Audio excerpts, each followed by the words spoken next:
We can't just tune out and disregard and, disconnect and avoid, right? And distract from negative emotions without it also impacting our positive emotions.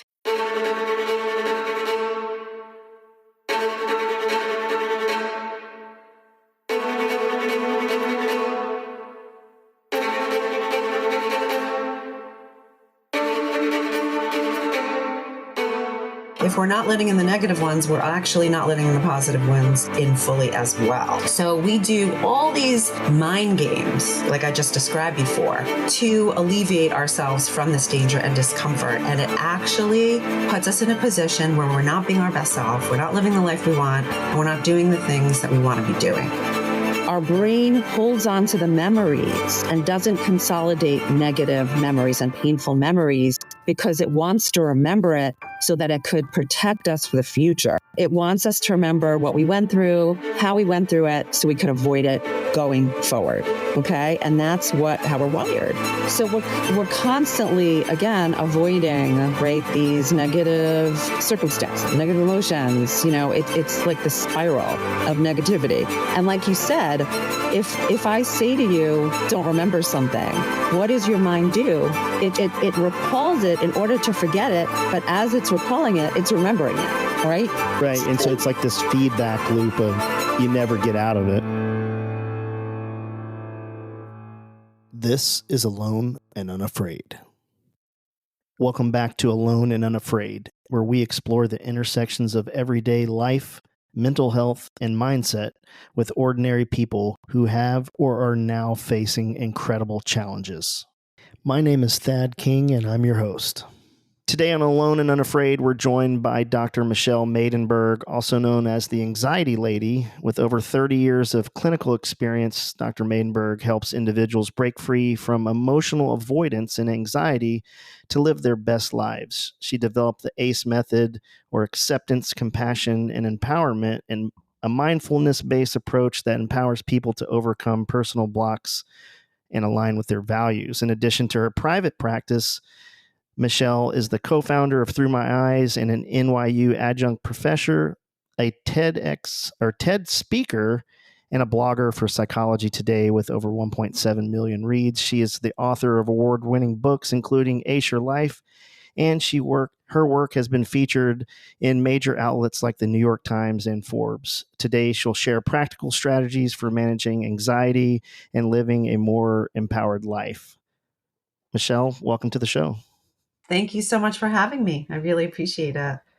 Yeah, so this is an interesting topic that I think on the surface, the majority of the folks that listen to this podcast are military and first responders, kind of type A mentality folks, and emotional avoidance is kind of our forte. This is our wheelhouse that we know nothing about, and that we probably all do. So can you just give us a rough overview of what emotional avoidance is in a nutshell, and why is it such a common issue? Sure. So even if you think about the terminology, emotional avoidance is we avoid negative emotions that are uncomfortable. That's like the bottom line. And that's true for anybody. It's literally, right, universal. I don't care where you live, who you are, socioeconomic status, race, religion, whatever, across the board. Now, why is that? It's because of our physiology. It's the way that we're wired. Our neurocognition, our neurophysiology dictates literally that we have a reptilian brain that always is protective of danger and discomfort. Now, when I say the word danger, right, I put that in quotes, danger, because it's about perception of danger. Right? Our brain could think we're in danger, and we get to define what is dangerous for each of us. For some people, which may not make sense for you, let's say, they consider danger being in a social situation with a crowd of people, right? Where you might say to me, "Oh, that's easy breezy for me." Like, that doesn't make me feel like that's dangerous. What? But for you, it could be something else. It could be a stuckness that you have with procrastination, or with health and wellness, really, sustaining habits, right? There's so many different, kind of ways we're stuck. So what happens is, unfortunately, because we avoid negative emotions And when I say negative emotions, it's the emotions that you could think of, which are uncomfortable, which are sadness, disappointment, frustration, anger, rage. I could go on because there's a big spectrum of negative emotions, just like there's a big spectrum of positive ones. It doesn't allow us, when we avoid, we're avoiding ourselves. And we have this idea that if we cut off negative feelings, that we could just like encapsulate and incorporate positive ones. That's not the way our bodies and our brain works. Okay. We can't compartmentalize. We can't just tune out and disregard and, disconnect and avoid, right? And distract from negative emotions without it also impacting our positive emotions. If we're not letting in the negative ones, we're actually not letting in the positive ones in fully as well. So we do all these mind games, like I just described before, to alleviate ourselves from this danger and discomfort. And it actually puts us in a position where we're not being our best self, we're not living the life we want, and we're not doing the things that we want to be doing. I think everybody can relate to this, and we all do it because nobody wants to feel the feels. They don't want to feel bad. And in your book, Mm-hmm. I think right in the beginning, you talk about that. If I got this right, both your grandparents are Holocaust. Both sets of grandparents are Holocaust survivors. Yes. Do you think from with the emotional avoidance background and then that massive amount of trauma that they went through, you kind of talked about generational trauma. Yeah. Did that play a role in you becoming a licensed clinical social worker? And if I get this right, Yeah. the -R means you're authorized to do psychotherapy. Is that No, it is has that what that means? to do, yeah, it's because I have a PhD. Most people who have social work degrees, clinical social degrees, have masters, our master, Right. and I do have a master. I have two masters and a PhD, because I specialize in clinical work. So yeah, so it's a great question that you just asked, and also just one more thing about that, it has to do with your hours of supervision and experience and all of that. Okay. Yeah. Yeah. The So more letters you have behind you, the more, I guess, we're like, oh, that means you're more legit. Because I don't know that the layman really knows what any of those things mean, but I'm sure the people in your circles do. most people, like I said, don't go for a PhD. Most people just, go for a master's, and my PhD is a research-based one. So it's, yeah. Yeah. Um, anyway, so you asked me about my background, and interestingly enough, I did not know how impactful it was. So since I was a little girl, okay, as long as I can remember, four grandparents, one of them, particularly one of them, my maternal grandmother, she would talk about stories of the war all the time and details of the concentration camps. And by the way, all four of them had their families mostly murdered. They themselves were online in the concentration camps, either going towards working or going towards the gas chambers and dying. And most of their family went to the gas chambers. They just happened to be at the kind of critical age that they were eligible or kind of considered, work worthy or whatever you want to call it. Yeah. Right. They were lucky. They were just lucky. They were like in their late teens. So, they were strong and young and, and viable. But their mothers, fathers, grandparents, younger siblings all went to the gas chambers, literally. So you could imagine. I mean, I cannot even tell you the stories that I've heard since I'm a little girl about the experiences being in the concentration camp. And I was so curious. I didn't realize like how it impacted me. I had no idea. To me, it was like a story. I was like, Yeah. oh, I'm listening to the story because I heard it so often, and I would kind of even laugh to myself. I'm like, oh my God, here she goes again, talking about this again. So I didn't realize until I got older, and actually till recently, more even recently, because I thought about the compassion that I had for them. And I'm an empath by nature. That's my personality. And I had to have absorbed, because I feel other people's feelings literally Yeah. as if No, it's I know. I'm married to one. Like okay. if I'm mad, the whole house is mad, and I don't understand. I'm like, why are you mad? I'm the one that's mad. You should be okay. And it's not possible. She just takes on whatever emotion is closest to her. That's so me. Yeah. So I could, like, I'm imagining, in my own therapy and my own understanding of me, I got to understand that I was absorbing all of that, and I was feeling the feelings of my grandparents. Like literally, she was the only one that would talk as openly. The other, and like her husband, okay, my maternal grandfather would not utter a word about it. He was so incredibly traumatized, and here's like a sad story, and then I'll get back to what I was talking about. But I'll never forget this. I was interviewing them because I have a nonprofit where I interview people by video, and I said to him, I go, how did you get through this? Like you went from living a normal life, like having a backyard, going to school, like, and then all of a sudden, kind of taken out of your homes, you could imagine, right? I said, I don't get it. Like, how are you able to survive, like emotionally and everything? And then I said, and even coming to this country, like, what was that like? So he said to me, he said, well, I'll tell you one story. And again, he never spoke about this. He said, when I came to this country, I kept on having dreams. I kept on dreaming that my mother would come to me and she would cry, and she would kept on coming to me, and I couldn't sleep at night. I was so distressed. I was so preoccupied. I was so like suffering because I just kept on thinking about my mother, kept on thinking about my mother. Now, again, you have to also consider when this was, right? So he went to a rabbi because he didn't know what to do with himself, right? He didn't go to a therapist. He went Right. to a rabbi. He was like, I don't know what to do about this. So the rabbi said to him, and again, it's not the rabbi's fault because again, it's the time that this happened. The rabbi said to him, you have to get it out of your mind. You have to stop thinking about it, like repress. You have to repress your feelings Right. Right. because it's over. It's done with. It happened. You've got to move on. You got to move past this. And when he said that to me, I literally thought I had tears streaming down my eyes because I thought to myself, oh my God, like no wonder why he was such an angry guy. And no wonder why he, had this like, adverse reaction to his trauma, which, I won't get into, but like, gosh, if you're told to repress your feelings, oh my goodness, and then he looked at me with complete confusion and he said to me, why are you tearing up? Like, what's wrong with you? Yeah. Like he literally didn't know what was wrong with me, why I had an emotional reaction to what he was saying, which says a lot.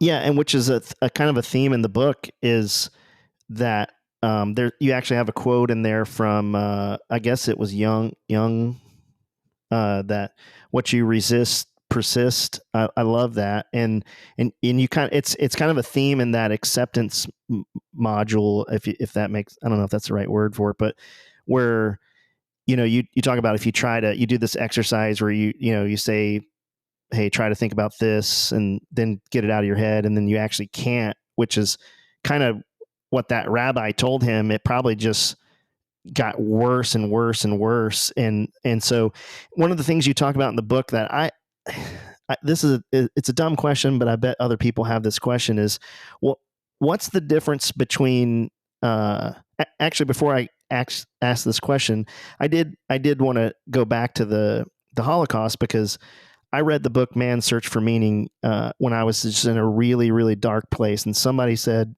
hey, read this book. And it's a short read. It's an easy read. And anytime that I start to feel bad about my lot in life, I read Viktor Frankl. And I've given it to all my kids.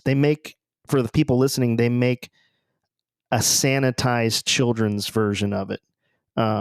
And I highly recommend that when you have a kid that's in their teens, maybe junior, senior in high school, give them the real version and say, before you go in the world, whenever you feel bad, I want you to read this book. And if this guy can go from the most unimaginable human tragedy that anybody in our lifetime has ever had the misfortune of coming across, and he can get to the place where he's gone now, but Viktor Frankl, you can do anything. So, but so anyways, it's a great book for anybody that's never read it.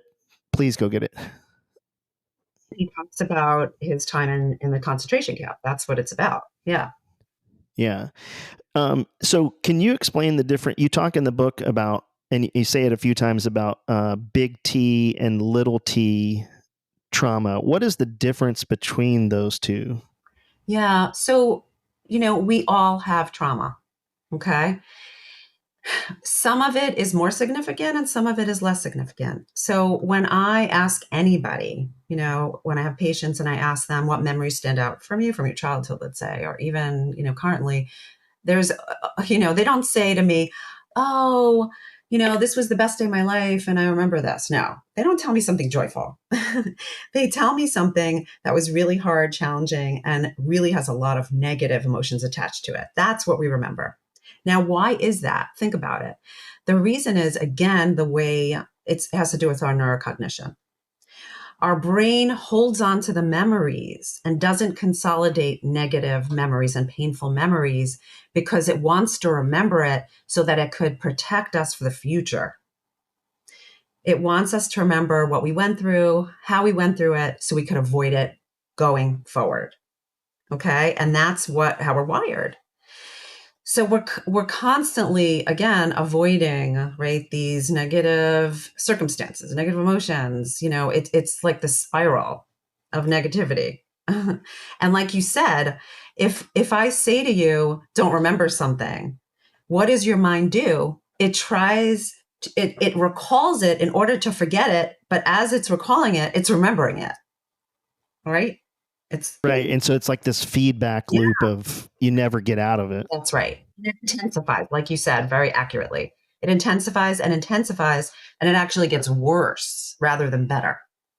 Yeah, that's the book, and what's great about the book is, I first of all, I don't know that I would have ever sought out the book, and then when we talked and we were talking about the book, I got it and I read it, and what I really love about the book, and I think the folks that listen to this podcast will enjoy, is I like how you say it's kind of like bulletized in some portions, like if this, then that. And for especially for men, uh, or they'll say if you're doing this, then do the, and it's just to the point. And I think you did a great job with that, because some people would write a huge. I mean, you have paragraphs that back that up, but as men, we just want to get to the point, just straight to the point. And I think you did a really good job with that. I am so critical about my structure of writing. That's really important to me. And that's something that people always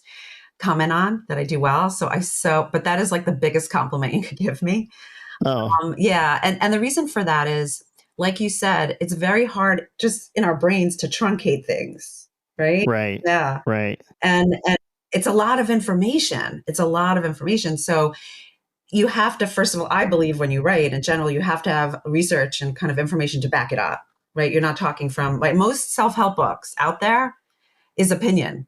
And to me, that doesn't really work. Like, you need to have some research behind what you're talking about. You need to kind of quote it. You need to have credibility, and you need to add to what's already out there. That's how I feel.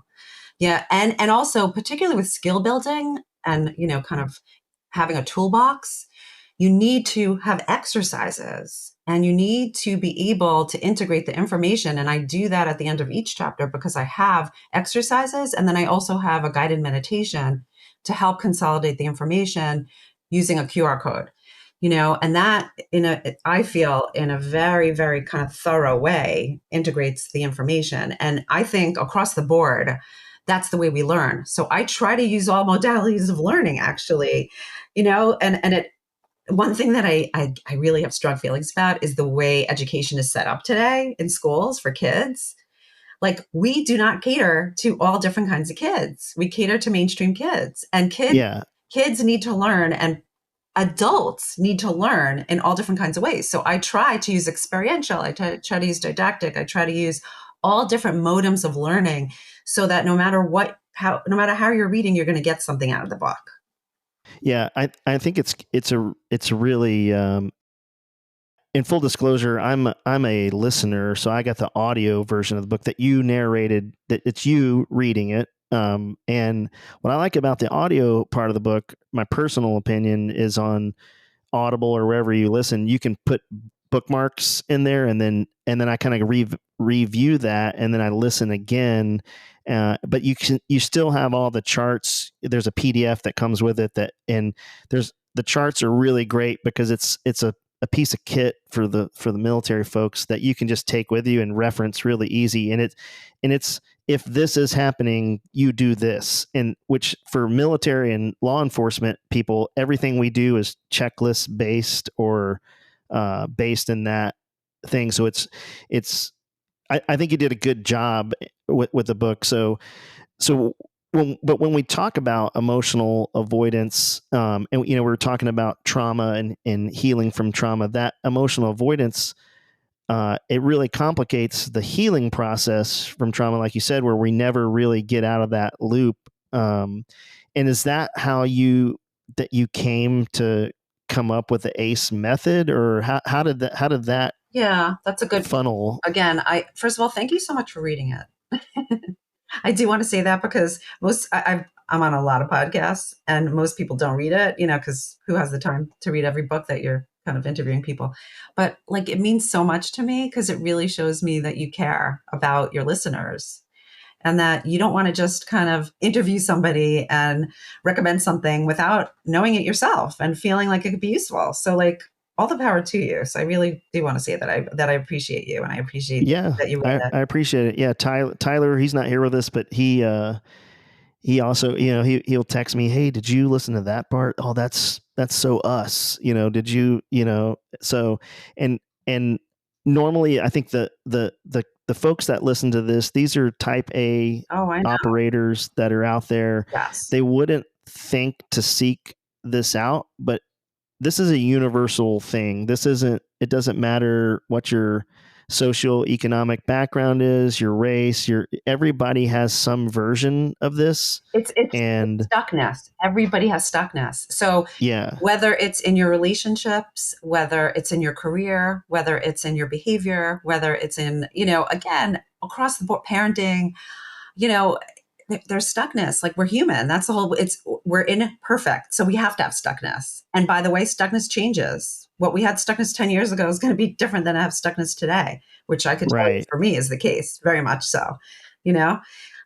So we all need some kind of methodology, some kind of like plan, to get through stuckness. And I want to say that in my practice, I have treated people in the military. I have treated,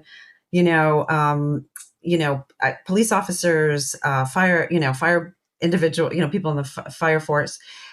And I agree with you. It is a certain, tends to be a certain type of personality, right? Because there's a lot of discipline and there's a lot of, I think you understand and appreciate routine.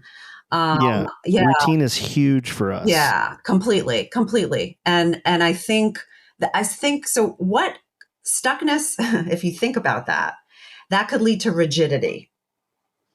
Okay, so that could be your kind of stuckness, right? Because sometimes life doesn't turn out exactly the way we want it to. Or sometimes, even though we plan, when we go into a situation, and I see this with people in the police force, right? Like, you go into a situation where you're working with, you're with somebody, and all of a sudden things go awry. In a split second, because you have to be on the ball. Like, things could change on a dime where you might have to take out your pistol or you may have to whatever, right? And you, as much as you're disciplined and have to have this kind of rigidity, you also have to have flexibility too. Right. Yeah. And that's sometimes hard. It's hard to kind of flip flop back and forth, So that's what I help with. I help with having this kind of, space where you could have this plan and way of doing things, but also have flexibility at the same time. And when I speak to that, I'm talking about really being grounded in your values. And I think people in the, again, in the military could appreciate that so much because that is what you stand for. Gosh, right? Yeah. And it's such a hard, the common theme that we see is when folks leave the military, they're lost. And I think in acceptance is that's kind of the underpinning of everything is the values structure, right? Yeah, exactly. But what's interesting is because I do a values review and I help you, kind of really identify your core values. People argue with me. They'll say to me, "I know what my core values are." And we go and we do exercises and they are so surprised. And I could tell you personally, when I did this exercise in my training, I was floored. And what came up for me most formatively on top of the hierarchy was connection. And I didn't realize how important that was to me. And I realized how my behavior was counterintuitive and how I was actually leading outside of myself. So like people always like they'll contact me and they'll be like, oh, like let's, go out for lunch or, whatever. And I'm always so busy because I'm doing 1,000 things. So I'm like, I don't have time. I'm so sorry. And I'm like, oh gosh, like how many times did I do that? And then I Right. would feel awful. And then I would wonder why like somebody doesn't like circle back to me. Right. And I Yeah. said, gosh, of course that makes me unhappy because my top higher order value is connection. So what do I need to do in order to lead into that value that better serves me? And I'm more cognizant and conscious of how much I appreciate that and how that serves me in my life. So now, like if somebody contacts me, let's say I'm busy or whatever the case, I'll say to them, you're so important to me. And I appreciate so much that you came to me and asked to kind of meet up with me because I really like adore you too. And I also want to spend the time with you. Like I'm busy, but let's look far out in the calendar or let's see when we can meet. And I don't take that for granted. And every time I do that, I register in my brain connection and it builds my confidence because I'm doing something intentional and proactive to really leaning into being my best self. Yeah. I think that those and it's hard for values because you kind of, everybody thinks they loyalty and justice and Right. we're not, those are like big buckets, I guess, to put things in. We want to kind of like, this is me Yeah. making a funnel that people can't see. So that's why I made the sound.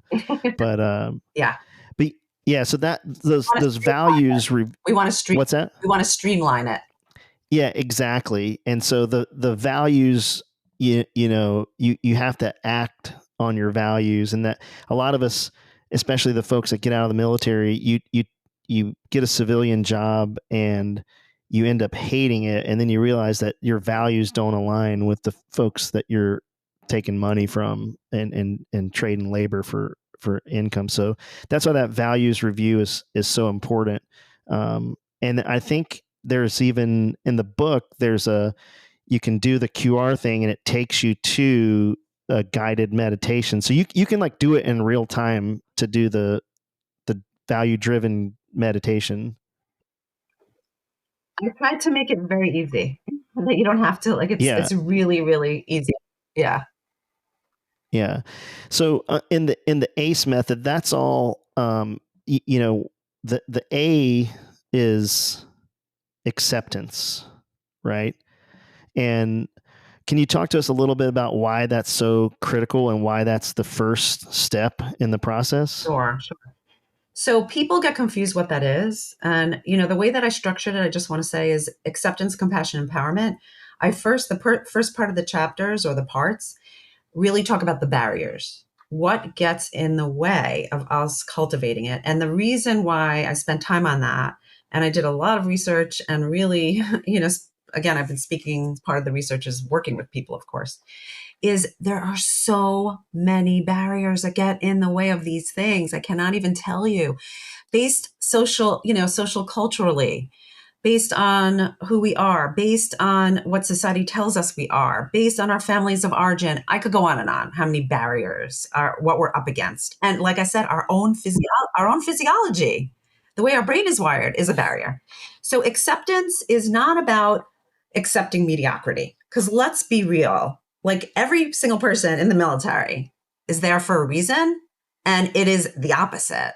Like they have very high standards, which is so amazing about people in the military. And I respect that so much, to have those high standards. Right. So I'm not saying accept mediocrity, like accept who I am. Yay, I'm perfect. No, it's about noticing. It's about noticing. That's really what it is.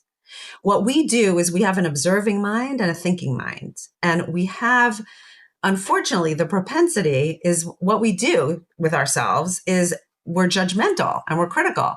And when we see something and observe it, we add on adjectives, we add on judgments that we make about it. And I'll just give you like a simple, quick example, right? It's a sunny day, we're laying on the beach, it's beautiful, right? Laying on the sand.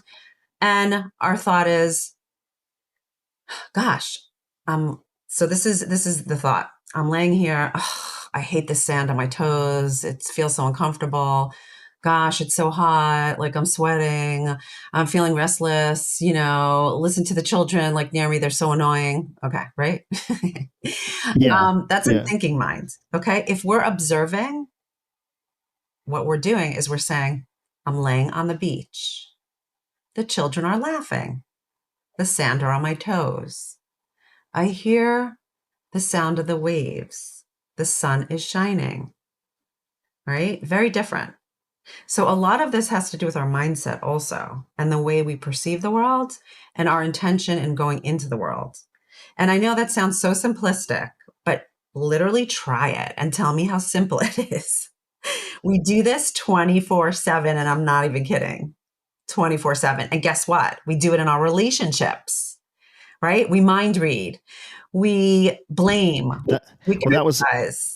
I actually have a note about that because I'm the king of expecting my wife to mind read, and it's because I came from a special operations background where we have a thing called specified task and implied task, and we bring that excellence home to our families, and my wife and I will get into an argument, and I'll say something to like, of course you should have done A, B, and C.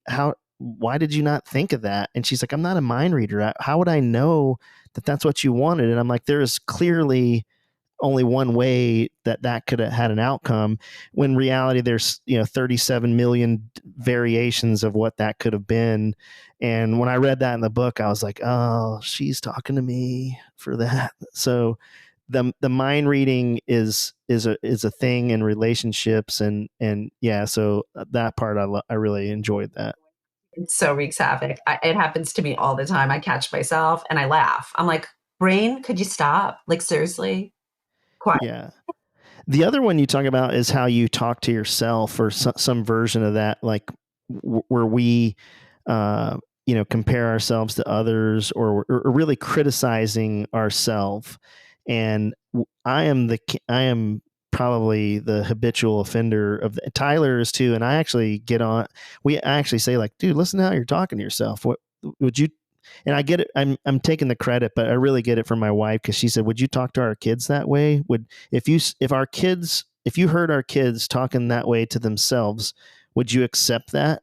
Because it's not true. It's clearly not true, but you do it to yourself. So why, So and you have a little part in the acceptance Framework. Yeah. framework. Yeah, that's critical, right? Oh, yeah. Oh, yeah. And I give a lot of exercises. I give a lot of exercises to help you with that. Because again, when we're talking about it back and forth, it sounds very simplistic, but it really isn't, because we fight up against this all the time. So, the reason I give so many exercises, it's because not every exercise works for every person. Like, you have to find what resonates with you so that you actually practice it, or else you're not going to practice, you know? Yeah. And we could Yeah. also so easily slip into those places because of how our brain is wired, and also, like I said before, particularly because there's such high expectations, which is a wonderful thing about you, let's say, and me and whatever, right?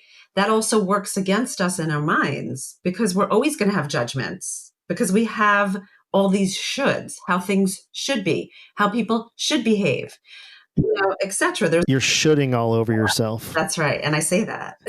Yeah, I had a therapist that said it. An army therapist, actually, and that's where I got it from. So Oh, yeah, totally. It's like a big, yeah, we definitely shit all over the place all the time. But yeah, but the reason why I talk about it is so that it could become conscious, that you could have self-awareness and you could actually work on it in the moment. And let me tell you something, relationships like improve, your self-concept improves. Parenting, I do this around parenting, and it improves so much because you start to understand the way people think, and you're less critical of your kids even, or the way that you speak to them. I had a parent that came in yesterday. This was so interesting. And her kid is, unfortunately challenged with some learning issues, ADHD, and she's offering her child resources, for school, which is wonderful. Right. She's so anxious and so consumed with the idea that she is hurting and like, her child, because she's going to leave her child feeling insecure because they need all these resources. Right? It's like Yeah. catch 22. If you don't give them the resources, then the child doesn't improve. But if you do give them the resources, then the child's going to feel insecure. So what do you do? Which again, that's our minds. That has nothing to Yeah. do, right? So Right. we talked about that. Like, what is that for you? What does that bring up in you, right? What does that evoke in you? And also, do you think your child doesn't recognize that they have these challenges and that their friend doesn't have to work as hard as they do? So when you don't talk about it, what subliminal message are you sending to your child? Right. Right? Right. We don't think about that. So acceptance, like this part of acceptance, if your child accepts actually who they are and they could use resources in order to make improvements, and you give them an openness and a platform by which to express themselves if something comes up where they're feeling insecure or they're whatever, that's where the magic is, right? Not hiding that they have this challenge. Yeah, because that's real life. I mean, That's called shame. Yeah. Yeah. Yeah.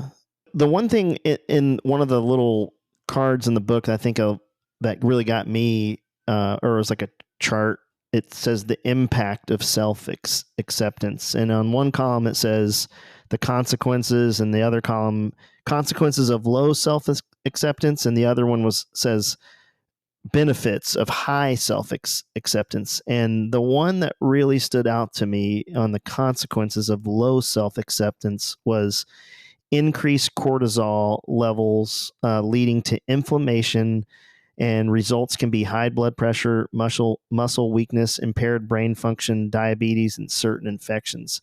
This probably describes about 80% of the folks that leave the military. And we're all physically fit people. I'm in the gym 3 times a week. I have extremely high cortisol levels and massive inflammation. And I've always equated it to oh, I just need to drink more water or exercise more. And then I read this book and I'm like, oh, Yeah. this is my brain. Yeah, it is your brain. And stress is the worst. Let me tell you, it wreaks havoc on our bodies. Yeah, it takes years off your lifespan. No, but literally, and this is research based. This is a fact. We're not just kind of talking hearsay here. Like, this is real, and we don't even realize everything we're holding on in our body. Yeah, it's, and you know what happens, which is interesting. Like, even this week, I actually was a little sick. You could kind of hear it in my voice a little bit. I had a little bit of a cold, and I was like, "Thank you, body. Thank you for letting me know that you need for me to rest." Because I've been like overdrive, and my body's like, "Hello, lady, calm down and take a chill because you need some rest." And boom, I got this like really bad cold. And I said to myself, this is my body's way of talking to me. It needs a little break. And I was like, thank you, body. Thank you for reminding me, because I was like completely like unaware of how I was on such overdrive. Yeah.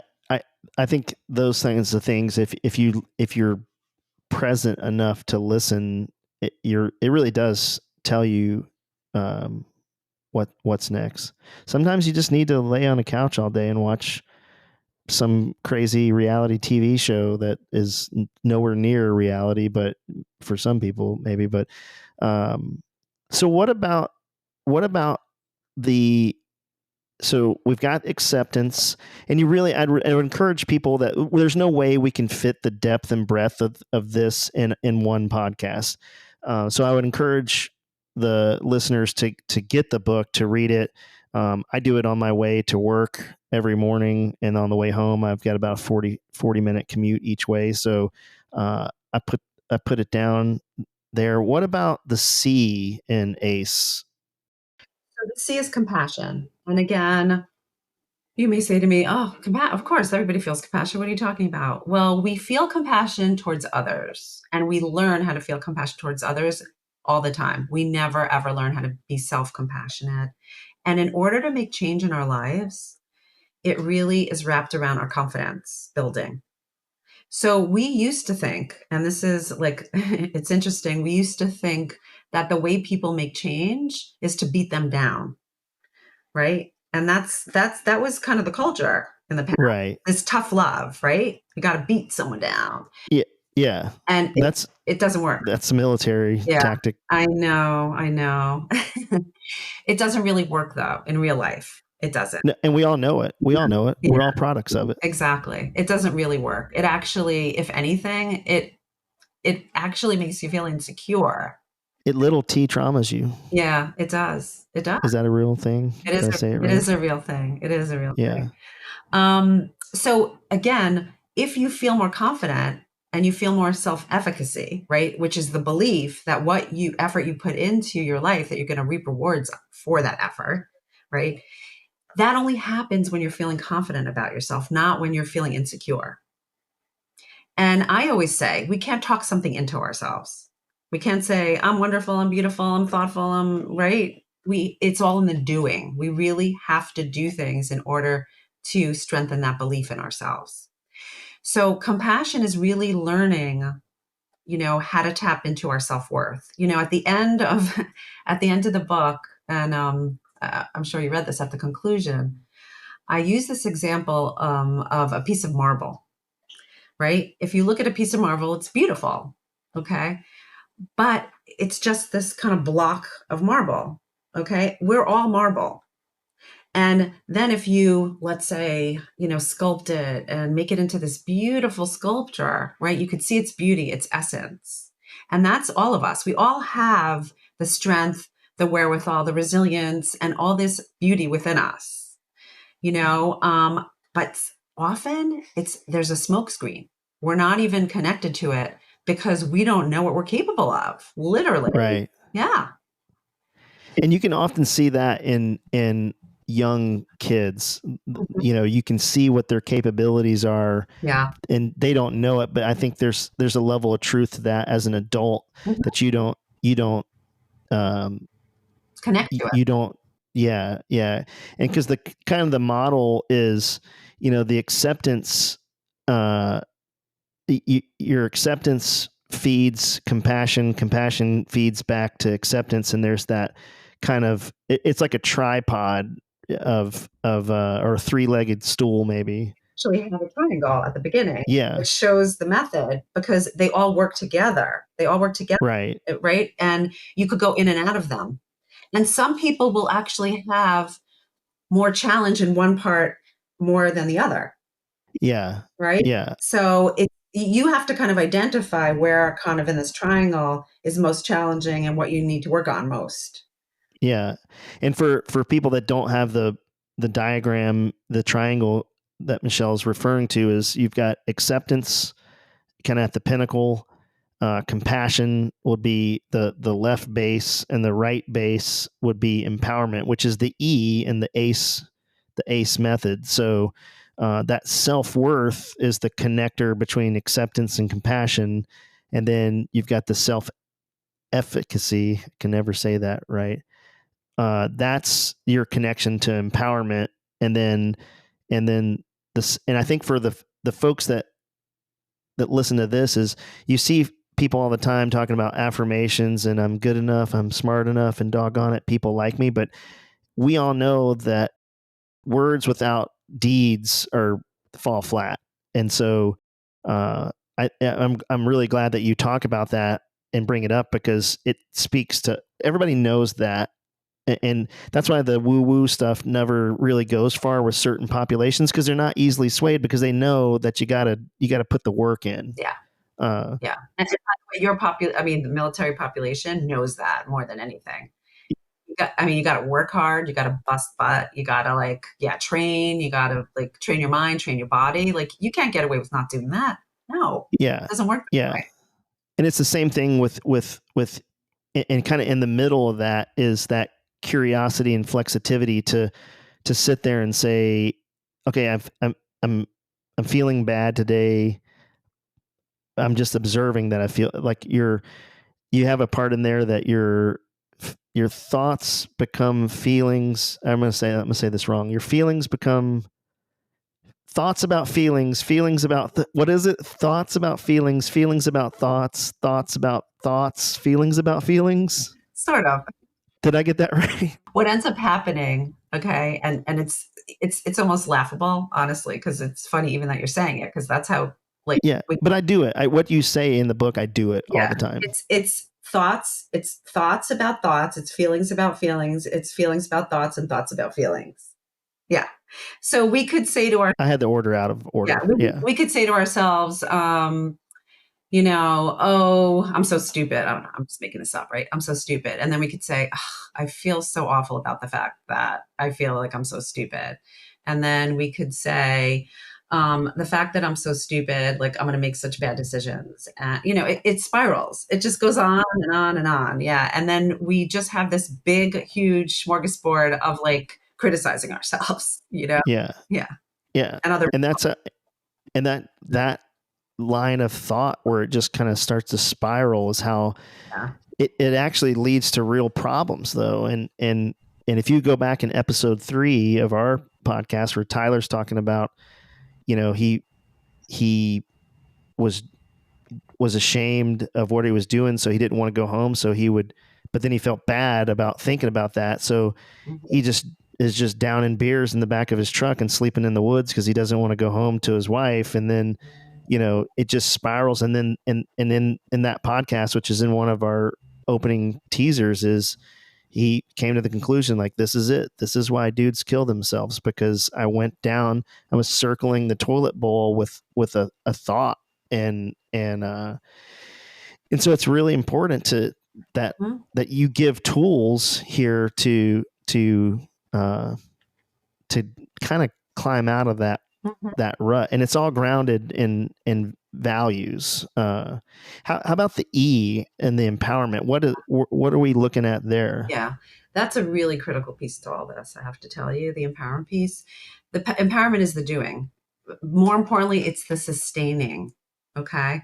Now, if you look kind of what's out there, there's been like 5 or 6 books, I think, written in the past 2 years on habits. And I've read most of them. Yep, They're actually, I've read Atomic yeah, Habits, 21 whatever, exactly. James Yes. Alta James whatever. Clear, yeah. Incredible books. They really are. And they're so interesting. I find them like so compelling. But what we see and what is so difficult is the maintaining and sustaining of behavior.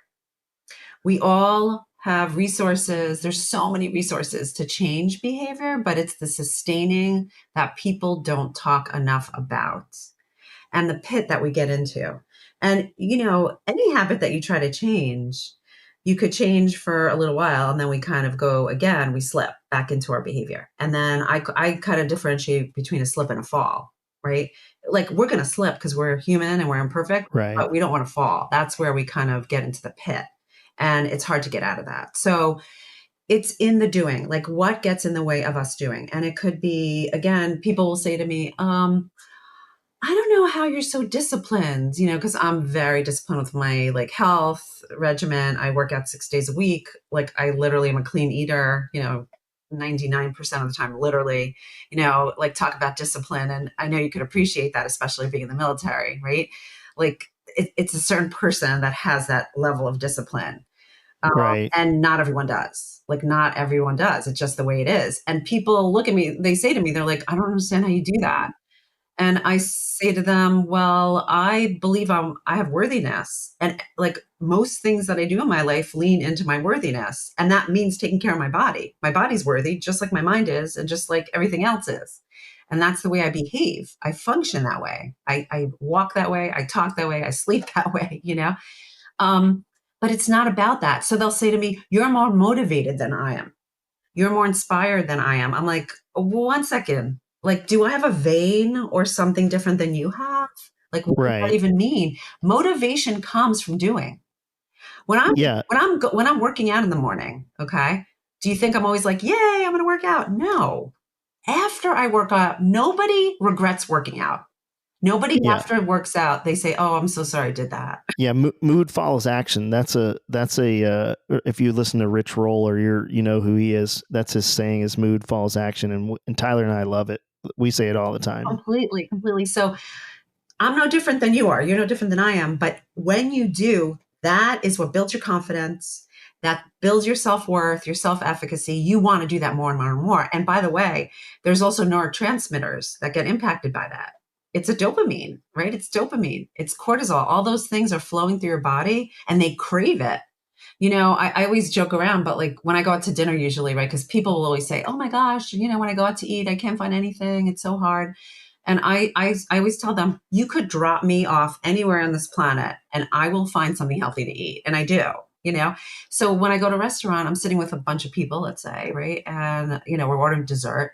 And I say to the wait staff, I'm like, do you have, I don't see any fruit on the menu. Like, do you have fruit? And they're like, well, we do it as a garnish and other dishes. Okay, I could kind of make you a couple of things with berries. I'm like, okay, beautiful. They come, they serve all the desserts, and then they're serving me this beautiful dish of berries or whatever. And everyone turns to me and they're like, how did you get that? It's not fair. I would have ordered that if I knew they had that. Yeah, well, you could have asked. You didn't. You got a mouth. That's Yeah. all it is, and that's the whole point is if you believe in yourself and you believe in your worth, you're going to ask those questions. Right. It becomes a fabric of who you are and what you represent at all times. Yeah. Yeah, that's a really good take on it, that you have to be an advocate for yourself. 1,000%. Yeah. 1,000%. Yeah. So we're kind of coming to an end here. What is some kind of practical tools, rapid fire, if you had 1 minute to tell people this is how you begin, what would it be? Yeah, there's so much. Like I said, there's so much. I think it has to do I'm going to say it has to do in the way that we approach ourselves and view ourselves and behave towards ourselves.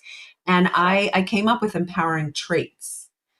It's to live according, people, I tell this to them that they literally like, could I have a copy of this and put on my refrigerator? But like, and I'll just give like one or two rapidly, like, don't automatically react to thoughts and feelings. We, some reason, have like this idea that we have to react. No, actually, you benefit when you sit in it and you're able to process, right? Don't believe everything that you think or feel. Our thoughts and feelings are not reliable. Our brain doesn't allow it to be reliable. Take responsibility and accountability for your actions. And I mean all actions. When I decide to walk through the door and not hold the door open for somebody, that's an action that I'm taking towards leading outside of my values. And I need to recognize that, right? Have daily practices. And again, I could go on and on. There's like thousands of different things. Right. But it's really doing a values review every single day. That is what I find so helpful. That has changed my life considerably. Yeah. And you can do, and in the book, it leads you. Yeah. And speaking of the book, the best way to get the book is you can go to Audible. It's on Audible. You can go to your website. If is that the preferred place, or where's the preferred? You know what? It's on every single publishing app you can imagine. It's on Walmart, Thrift Books, Barnes and Noble, Amazon. It's on everywhere. Like it's on Audible. If you prefer the audiobook, you could get it on your Kindle. It's really offered everywhere. What I like to do, most people tell me that they really like to have the hard copy, besides the Audible, because they like to write in it. They really like to have the physical kind of writing it. Also, this is very much a practical guide too. Yeah, I was thinking of writing a workbook to it, because I think you should do that. You think so? Okay. Well, I'm working on another book. I'm working on another book. Would you have a title yet? Can you tease us with what this is going to be about? I'll give you a teaser. I am so excited. Oh my goodness. It's on triggers. That's like my wife will read it immediately because apparently I trigger her all the time. You have no idea. It is like, it's because there's very few books on triggers, first of all, and the ones that are on triggers is not in my style of writing. Because I like to have that framework, and it's a really helpful framework, and we all get triggered. Like, who doesn't get triggered? Yeah. Well, you can find that over at your website is Michelle Maidenberg, and Maidenberg is spelled MAIDENBERG.com. Yeah. And there it has a link to the books that you've done. The other books, all your socials are there. You've also got a TED a TED talk out there that I would encourage if folks want to just get the gist of this. You can get about it's probably 15-minute, Yeah. 16-minute clip of your TED talk that really kind of boils it down, which we covered some of that in this show as well. But I think I'm really excited that you wrote the book. I'm excited to see what the next one is. I've shared it with a few folks that I know, and Yeah. hopefully people will go out and get this book. I really believe it can really help you, like it says, ace your life. So Thank you so much. Thank you. I also want to share, I have a guided yeah. meditation that comes out every Thursday. It's on YouTube. So if you subscribe to my YouTube channel, you'll get like in your inbox a guided meditation every Thursday at 11. I also do a lot of writing. I love writing because it really helps me to connect to people and help them. So I'm a Psychology Today blogger, and I also publish at least once a month. I just published an article a couple days ago on 15 ways to increase your self-confidence. Yeah. Oh, that's Yeah. So it's always like kind of on self-help. I do a lot of advocacy because I really believe, like I wrote an article on school shootings, you know, so anything that can help the world at large is really important to me, and I also write on parenting. So it's kind of vast topics. All my blogs are on my website, so you could kind of see those as well. And then I have a nonprofit, which is called Through My Eyes, which is THRU, and it offers free clinically guided videotaping for chronically medically ill individuals who want to leave a video legacy for their children and loved ones. oh, that's awesome. Yeah, so I'm looking to restructure actually that nonprofit. I really want to offer it to more people across the country. So I am looking to partner up and to connect with people who are interested in helping me in that venture. It's really like a big passion of mine, and it's helped. I've done over 300 videotapes, and it is so therapeutic for people that I videotape that I really want to continue doing that work. It's really important to me. Yeah, I can really resonate with that because this podcast is something that I wouldn't normally have these conversations with my kids, but I think it's a lot easier for my oldest daughter actually listens to these, and we don't. It's awkward if we were having these conversations with us, but when we do it like this, we're a lot alike, so she kind of gets it. One last question: do you do like video therapy, or can somebody reach out and book therapy sessions with you, or are you accepting new clients, or where are you at with that? Yeah, 100%. I mean, the great thing, which I have to say about what I do, number one, it's skills, it's tools and skills. So I do a lot of short-term work. The other thing also is that unfortunately, when you are a good therapist, you lose a lot of clients because, right, you teach them to be their own therapists and then they're good to go. Right. Yeah. People always circle back to me. I love it. Like people will always say, "Oh, I'm going through this thing. Can I see you for a couple?" And I'm like, "Of course." So I have some people I've been seeing for like over 20 years. I'm not even kidding.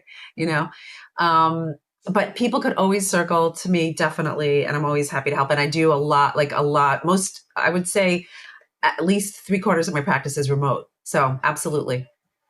Okay. Oh, and you can find that in contact again at it's on your webpage, michellemaidenberg.com. If you just go over to services, it has everything EMDR, which EMDR has been huge. And I've had a few friends have done it, and some folks very close to me have done it, and it's made a massive difference. So, I love um, EMDR. It is. I see miracles. Literally, I'm not even kidding. yeah, and some people have trouble with I see the light bar in their background. Some people have trouble with that, like they get nauseous. But there's other versions you can do, right? Yes, I have the buzzers, the tactile. Yeah, the ones you do in your hands. Yeah. So, well, Michelle, it's been super great. Thank you for taking the time to chat with us. We'd love to have you on again, and maybe we can deep dive something, or maybe it'd be cool as a live Q&A. That would be you would never get off I would be so happy, literally. You know what I've been doing lately, which has been so super cool. People like will come on and they'll say, "I have this issue. How would you handle it?" Based on Yeah. method, and they kind of rapid fire at me. And I did this like a couple of podcasts, and it was so like they're like, "Wow," because I get to really show my stuff, and I get to really showcase and show you how this works. Yeah, Tyler actually, he was like, "Hey, do you think we could just therapy me in real time and everybody just listen to it?" And I was like, maybe we don't lead with that on the first one, but by the way, happy to do that. I'm not even kidding. Yeah, he would love it. He's all about it. Totally be into that, literally. Yeah. Well, thank you for taking the time. It's a Friday. Have a great weekend, and we'll be in touch soon. Thanks again for coming. Thank you. All right. Thanks. Bye.